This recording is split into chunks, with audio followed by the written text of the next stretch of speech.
নমস্কার বন্ধুরা, সবাই কেমন আছো? আশা করছি সবাই ভালো আছো। বেঙ্গলি সিম্পল রান্নাবান্না সকলকে স্বাগত জানিয়ে আজকে রেসিপি শুরু করছি। আজকে বানাবো গোলাপ জামুন। তো আমি কড়াইতে 1 চামচ ঘি দিয়ে 1 বাটি সুজি দিয়ে দিয়েছি। এখন কিছুক্ষণ নাড়াচাড়া করে নিয়ে তারপর 1.5 কাপের মতো দুধ দিয়ে দিব। এটা গরুর দুধ, জাল করে ঠান্ডা করে নিয়েছিলাম।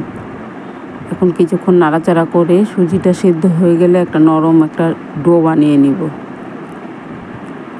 ডোটা হয়ে গেছে, এখন নামিয়ে নেব। প্লিজ বন্ধুরা, ভিডিওটা কেউ স্কিপ করে দেখো না, সম্পূর্ণ দেখো।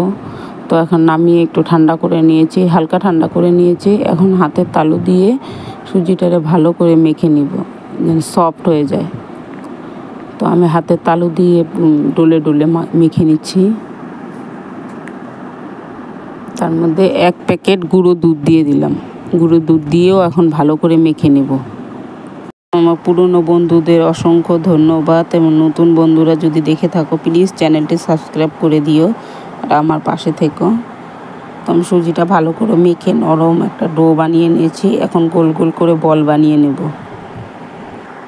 তো আমি গোল গোল করে এরকম সবকটা বল বানিয়ে নেব। তোমরা চাইলে লম্বা ধরনেরও বানাইতে পারো। আমি এরকম করে গোল গোল করে সবকটা বল বানিয়ে নিয়েছি। তো একটা পাত্রে জল দিয়ে দিয়েছি 3 বাটির মতো। তার মধ্যে 2-3টে এলাচ থেতো করে দিয়ে দিয়েছি। এখন চিনি দিয়ে দিব 2 বাটি।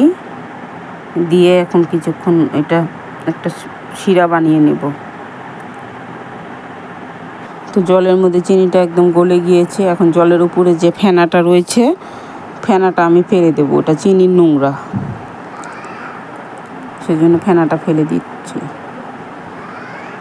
ততক্ষণ জলটা জাল দিয়ে নেব যতক্ষণ চিনির একটা চিটচিটে ভাব না আসে জলের মধ্যে, ততক্ষণ জাল দিয়ে নেব জলটাকে।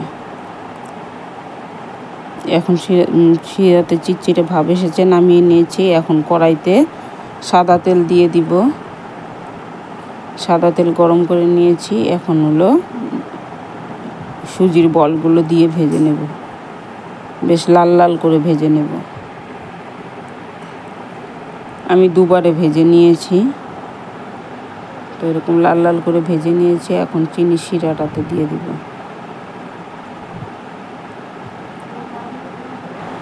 বন্ধুরা, আমার গোলাপ জামুন বানানোর রেসিপিটা যদি ভালো লাগে তাহলে অবশ্যই একটি লাইক করো এবং কমেন্ট করে জানিও কেমন হয়েছে। তো এখন একটু জাল করে নেব, অল্প জাল করে ঢেকে রাখবো।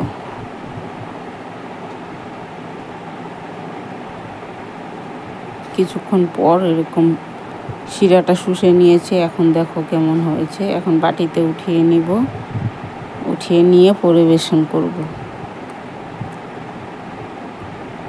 বন্ধুরা, ভিডিওটি এতক্ষণ দেখার জন্য অসংখ্য ধন্যবাদ।